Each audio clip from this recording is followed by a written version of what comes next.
అందరికీ నమస్కారం అండి. నా పేరు వర్షిని. నేను ఎన్టీఆర్ డిస్టిక్లో సిహెచ్ఓగా గత 6 సంవత్సరాల నుంచి వర్క్ చేస్తున్నాను.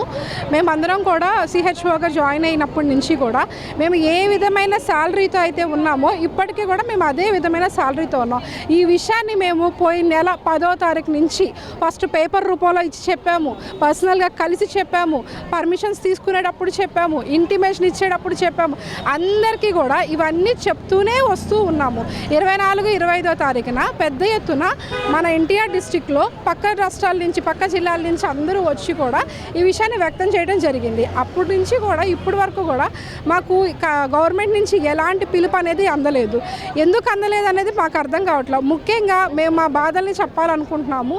ఎన్హెచ్ఎంలో పనిచేస్తాం, మేమందరం ఎన్హెచ్ఎం కింద పనిచేస్తున్నామండి. ఎన్హెచ్ఎంలో పనిచేస్తున్న క్యాడర్లో ఉన్న అందరికీ కూడా హైక్ అనేది వచ్చింది. ఒక్క సిహెచ్ఓస్కి మాత్రమే హైక్ రాలేదు. గవర్నమెంట్ ఎలా అనుకుంటుందంటే 40,000 జీతం ఇస్తున్నాము అని చెప్పేసి అని అనుకుంటున్నారు. కానీ సార్, మా ఎవరికి 40,000 జీతం అనేది అందట్లేదు సార్. ఒక్కసారి మా పే స్లిప్స్ చూడండి. ఇక్కడ ఇంతమంది కూర్చున్నాం, ఒక్కళ్ళ బ్యాంక్ స్టేట్మెంట్ అయినా మీరు చూడండి.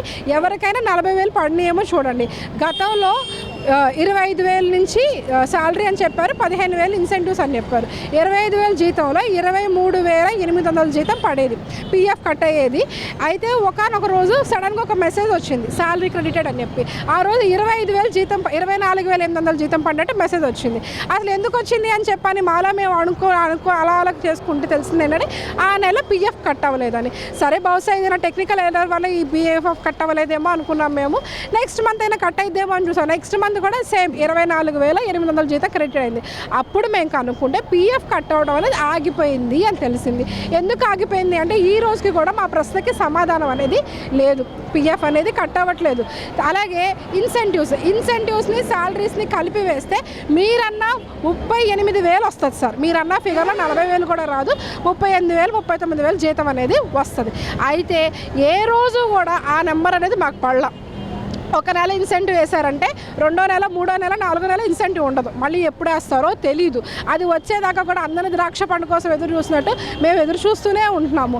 మీరు వేసే 24,800 జీతంలోనే మేము మా ఇంటిని కూడా పక్కన పెట్టుకొని సబ్ సెంటర్ని నడిపిస్తున్నాం. ఆయుష్మాన్ ఆరోగ్య మందిర్ని మేము నడిపిస్తున్నాం. మన జిల్లాలో కానీ మన రాష్ట్రంలో కానీ ఉన్న ఆయుష్మాన్ ఆరోగ్య మందిర్లో 80% దాకా అన్ని రెంటెడ్ బిల్డింగ్సే ఉన్నాయి. మేము రెంట్ అమౌంట్ వేస్తున్నాంగా అంటున్నారు. ఎప్పుడు వేస్తున్నారు? ఎప్పుడుకో వేస్తారు కానీ ఎప్పటికి వేస్తారో తెలియదు. అప్పుడు దాకా ఎవరు అమౌంట్ ఇవ్వాలి? మా పాకెట్లో డబ్బులు మేము తీసి మేము ఇవ్వాలి. మాకే జీతాలు అయినప్పుడు మేము ఎక్కడి నుంచి కట్టిద్దాము? మాకు ఇచ్చేసి అదే సార్, ఈ పాయింట్ అయ్యకుండా నేను అదే మాట్లాడుకుంటాను. ఇంత బాధ మేము పడుతుంటే గౌరవనీయులైన మన హెల్త్ మినిస్టర్ సార్ గారు మాకు 12,000 జీతం ఎక్కువ అన్న మాట అన్నారు. చాలా అదేంటంటే మా నర్సింగ్ వ్యవస్థలందరినీ అన్న మాటలాగా అది మేము తీసుకుంటున్నాం అనమాట. నర్సింగ్ చదివిన వాళ్ళు ఎక్కడ తక్కువ కాదు. నర్సింగ్లో కూడా బీఎస్సీ నర్సింగ్ ఉంది. ఇది ఒక గ్రాడ్యుయేషన్, ఇది ఒక డిగ్రీ కోర్స్. మేము డాక్టర్ ఎన్టీఆర్ యూనివర్సిటీలో మేమందరం కూడా రిజిస్టర్ అయిన వాళ్ళము. మేము ఎక్కడ కూడా ఏ ప్రైవేట్ హాస్పిటల్కైనా మీరు వెళ్ళి కనుక్కోండి, 15,000 పై నుంచే ఒక స్టార్టింగ్ ఫ్రెషర్గా వెళ్ళిన ఆవిడికి శాలరీ స్టార్ట్ అవుద్ది. 12,000కి ఎక్కడ అనేది స్టార్ట్ అవ్వదు. అదే ఒక కార్పొరేట్ హాస్పిటల్లో కనుక వెళ్ళి జాయిన్ అయితే వాళ్ళకి ఇంకా ఎక్కువే ఉంటుంది. ఫుడ్, అకామిడేషన్ ఇచ్చి మరీ ఇస్తారు ఆ శాలరీ. ఎక్కడా కూడా మేము తక్కువ జీతాలు ఇస్తున్నారన్న మాట అయితే దయచేసి మాకు చాలా బాధగా ఉంది. ఆ మాట అయితే కరెక్ట్ కాదు. గవర్నమెంట్లో వీళ్ళకి మేము ఇది ఇవ్వటం ఎక్కువ అన్న మీరు 40,000 ఇస్తున్నామన్న భావనలో మీరు బహుశా ఆ మాట అంటున్నారేమో. మాకైతే 40,000 రావట్లేదండి. 40,000 అన్న మాట చూసి చాలా కాలం అయింది. మేము పిల్లల ఫీజులు, మళ్ళీనేమో హాస్పిటల్, మాకు బాగాలేదంటే హాస్పిటల్ ఖర్చులు, హాస్పిటల్లో మేము పనిచేస్తున్న హాస్పిటల్ నడిపించాలి. అక్కడ సమస్య వస్తుంది. ఓ రోజు వాటర్ ఆగిపోయింది అంటారు, ప్లంబర్ వర్క్ లేదంటాడు. ప్లంబర్ని ఎవరు పిలిపించాలి? మేము పిలిపించాలి, మా డబ్బులు తీసి ఇవ్వాలి. ఒకరోజు ఇంకో పని అంటారు, ఇంకోటి అంటారు, ఇంకో ప్రాబ్లం వస్తుంది. మరి ఇంట్లో ఎలాంటి సమస్యలు అయితే వస్తాయో అలాంటి సమస్యలే ఒక ఆయుష్మాన్ ఆరోగ్య మందిర్లో కూడా వస్తాయి. లైట్లు పోతాయి, ఫ్యాన్లు పనిచేయవు, బాత్రూముల్లో వాటర్ పోవు, ప్లంబర్ వర్క్లు ఉంటాయి. ఇలా 100 సమస్యలు వస్తాయి. ఇవన్నీ కూడా మేము మా పాకెట్లో నుంచి తీసి ఇస్తున్నాము సార్. మా అమౌంట్లో నుంచి తీసి మేము కడుతున్నాము. ఆ సమయానికి మా ఇంట్లో మా బిడ్డకో ఎవరికో ఏదో అవసరం ఉందంటే ఆ అవసరాన్ని మేము ఆపుకొని ఆయుష్మాన్ ఆరోగ్య మందిర్కి ఇస్తున్నాం. ఎందుకంటే అక్కడ పనిచేస్తున్న వాళ్ళందరూ ఇంత బాధపడతారని. ఇంత కష్టపడి మేము చేస్తుంటే మాకు 12,000 ఇవ్వటమే ఎక్కువ అన్న మాట మాకు చాలా బాధనీయంగా ఉంది. అది రాష్ట్రంలో ఏ మహిళలకు అన్యాయం చేయడం ముందుంటున్న పవన్ కళ్యాణ్ గారు రాష్ట్ర వ్యాప్తంగా మీరు ఆందోళన చేస్తున్నారు. ఉన్న వాళ్ళ మెజార్టీ లేడీసే ఉన్నారు. ఎందుకు స్పందన లేదంటారు? మేమైతే సార్ దాకా మన deputy CM Pawan Kalyan sir దాకా మా ఇన్ఫర్మేషన్ వెళ్ళట్లేదేమో అని మేము అనుకుంటున్నాము. మన మీడియా మిత్రులందరినీ కూడా మేము అడుగుతుంది కూడా అదే, మా బాధని సార్కి తీసుకెళ్ళండి. మా గురించి మన సీఎం గారు కానీ, డిప్యూటీ సీఎం గారు కానీ, లోకేష్ సార్ కానీ మా గురించి స్పందిస్తే మేము ఎంతో ఆనందిస్తాం సార్. మాకు మీరు ఇచ్చే నెల జీతంతోనే సంతోషపడే మనుషులం సార్. మేము ఎటువంటి మాకు ఇంకోటి ఇవ్వాలి, మేము ఎక్స్ట్రా ఓవర్ టైం చేస్తున్నాం, ఓవర్ టైం డబ్బులు ఇవ్వాలని కానీ ఇంకోటి మేము అడగట్లేదు సార్. మేము ప్రతిదీ టైం టు టైం ఎఫ్ఆర్ఎస్ వేస్తున్నాం. లేట్ ఎఫ్ఆర్ఎస్ వేస్తే మాకే శాలరీ కట్ అవుతుంది, అవుట్ ఆఫ్ ఎఫ్ఆర్ఎస్ వేసినా అవుట్ ఆఫ్ ప్రిమైస్ వేసినా మాకు శాలరీ కట్ అవుతుంది. ప్రతిదీ ఆన్ రికార్డ్ ఉంది, ఆన్లైన్లోనే ప్రతి డేటా తీసుకుంటున్నారు. అందుకని ఒక్కసారి మీరు మమ్మల్ని పరిగణించి మమ్మల్ని జ్ఞాపకం చేసుకొని మమ్మల్ని ఒకసారి పిలవండి. మమ్మల్ని పిలిచి మీ సమస్య ఏంటి అని అడిగితే మా మాటలు మీ హృదయాన్ని కరిగించచ్చేమో, మా సమస్యలు మీకు తెలియచ్చేమో. ఇప్పుడు ఏదో ఎగ్జాంపుల్ కూడా ఉంది, ఒక ఐస్ గడ్డ పైనుంచి తీసుకొని కింద మనిషికి వచ్చేసరికి అది కరిగిపోతుంది. సమస్య మా దాకా రావట్లేదు అన్న విషయాన్ని మీకు వ్యక్తం చేయాలనిందే మా బాధ కూడా. మా దాకా ఏమీ రావట్లేదు సార్, మీరు ఇస్తున్నారు, మేము నమ్ముతున్నాము, కానీ మాకెంత వస్తుందో కూడా మేము చెప్పాలనుకుంటున్నాము. దయచేసి మీరు అర్థం చేసుకోండి. మేమేమి పెద్ద కోరికలు అడగట్లా. మీరన్న 40,000కి ఇంకో 40,000 వేసి ఇవ్వండి అని మేము అడగట్లా, లేదంటే మాకు ఒక ఇల్లు కట్టండి అని మేము అడగట్లా, మాకు ఒక సర్వీస్ ఇవ్వండి అని మేము అడగట్లా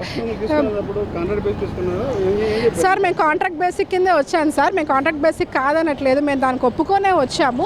కానీ ఎన్హెచ్ఎం డిపార్ట్మెంట్ కింద ఇప్పుడు కాంట్రాక్ట్ బేసిక్లో కూడా వేరియస్ డిపార్ట్మెంట్స్ ఉంటాయి. మేము ఎన్హెచ్ఎం డిపార్ట్మెంట్ కింద వచ్చాం. గత సంవత్సరంలో ఏమైంది, ఎన్హెచ్ఎం డిపార్ట్ కింద మార్చ్ టు మార్చ్ రెన్యూవల్స్ ఉంటాయి. ఆ టైంలో ఏమైందంటే బడ్జెట్ ఫిక్స్ చేసేటప్పుడు మిగతా క్యాడర్స్ అన్నిటికి కూడా 20% హైక్ ఇచ్చారండి. మా ఫైల్ మాత్రం తీసి పక్కన పెట్టారు.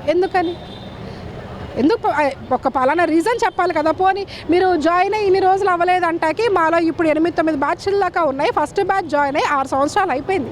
2019లో జాయిన్ అయిన వాళ్ళ పరిస్థితి ఏంటి? 2018-19లో జాయిన్ అయిన వాళ్ళు ఉన్నారు. వాళ్ళనైనా పర్మనెంట్ చేయండి, మమ్మల్ని అందరినీ చేయండి, వాళ్ళనైనా చేయండి.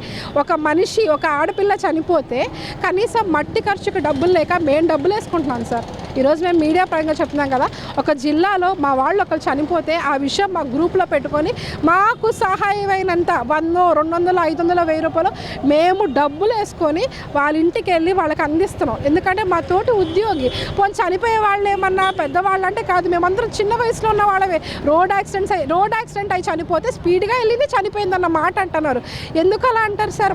చనిపోయిన మనిషికి గవర్నమెంట్ నుంచి ఒక ఎక్స్గ్రేషియా ఇవ్వండి, ఒక సహాయం చేయండి, మీ పేరు చెప్పుకొని ఇందులో మాకు జరిగిందని ఆ కుటుంబం అంతా సంతోషిస్తుంది. మమ్మల్ని ఒకసారి గుర్తు చేసుకోండి, మా పరిస్థితిని అర్థం చేసుకోండి. ఇలా ఇంత ఎండలో ఇంత రోడ్డు మీదకి వచ్చి ఇలా ఉండటం కూడా మాకు కష్టమే, మాకు చాలా కష్టమైన విషయం. ఈ నెల జీతాలు కూడా మాకు హోల్డ్ చేశారు, మాకు ఈ నెల జీతాలు కూడా వేయలేదు, హోల్డ్ చేసి ఉన్నారు. సో ఏంటంటే ఇంత ఫైనాన్షియల్గా మేము ఆల్రెడీ బాధల్లో ఉన్నాం, ఇంకా కూడా మాకు ఫైనాన్షియల్ ప్రాబ్లం వస్తుంది. అయినా మేము ఇక్కడ కూర్చున్నామంటే మా సమస్యలో కూడా ఒక న్యాయం ఉంటుంది. అది మీరు ఒక్కసారి జ్ఞాపకం చేసుకోండి. ముఖ్యంగా ఏంటంటే NQAS, national quality insurance standards అని చెప్పి ఎన్కాస్ జరుగుతుంది సార్. ప్రైవేట్ హాస్పిటల్స్లో ఎన్ఏబిహెచ్ అని ఉంటుంది, గవర్నమెంట్కి వచ్చేసరికి ఎన్కాస్ అనేది జరిగింది. ఇదేంటంటే ఫస్ట్ డిస్ట్రిక్ట్ హాస్పిటల్స్కి జరిగేది, ఆ తర్వాత పిహెచ్సి పరిధిలో, ఇప్పుడు ఆయుష్మాన్ ఆరోగ్య మందిర్ పరిధిలో కూడా జరుగుతుంది. ఆయుష్మాన్ ఆరోగ్య మందిర్ అనేది చాలా చిన్న క్లినిక్ అండి. దాంట్లో ఫస్ట్ ఎయిడ్ సర్వీసెస్ అనేవి ఉంటాయి, చాలా ఎమర్జెన్సీ సర్వీసెస్ అని ఇవ్వడం జరిగింది. అలాంటి చిన్న క్లినిక్ని మనం వాళ్ళకి ఎన్కాస్కి కావాల్సిన రూల్స్, ప్రోటోకాల్స్ మనకు బుక్ ఉంటుంది, స్టాండర్డ్స్ ఉంటాయి, అదొక బుక్ ఇస్తారు, వాళ్ళు ట్రైనింగ్ పెట్టి ఒకటి చెప్తారు. అవన్నీ మేము రీచ్ అయ్యేలాగా మా పాకెట్లో డబ్బులు తీసి, మా ఒంటి మీద ఉన్న బంగారం తీసి, మాకు డబ్బులు లేకపోతే అప్పు తెచ్చుకొని చేసి దాన్ని ఆ టైంకి రెడీ చేసి మేము పెట్టి చూపిస్తాం. ఇప్పుడు మన డిస్టిక్లో కూడా ఎన్నో దానికి సార్ బడ్జెట్ అనేది 10,000 ఇస్తారు సార్. ఆ 10,000 కూడా ఎప్పటికొచ్చిందో తెలియదు. పోయిన నెల మనకు అయిపోయింది, ఎన్కాస్ అయిపోయింది. ఎన్కాస్ అయిపోయిన 6 నెలలకో 7 నెలలకో ఇస్తారు. మన ఖర్చు ఎంత? మేము ప్రతిదీ బిల్ టు బిల్ పెడతాం మీకు. మీరు మమ్మల్ని అడగండి, ప్రతి బిల్లు నాకు ఇవ్వండి అని అడగండి, మేము ప్రతి బిల్ ఇస్తాం మీకు. ప్రతి బిల్ పెట్టినప్పుడు మాకు ఎంత ఇస్తారు? 10,000 ఇస్తారు. ఆ 10,000 ఎప్పటికి ఇస్తారో కూడా తెలియదు. ఈలోపు అంటే మీరు ఖర్చు పెట్టుకోండి, నేను డబ్బులు తర్వాత ఇస్తాను అని చెప్పంటే, మేము ఖర్చు పెట్టాలంటే మీరు ఇవ్వాలి కదా.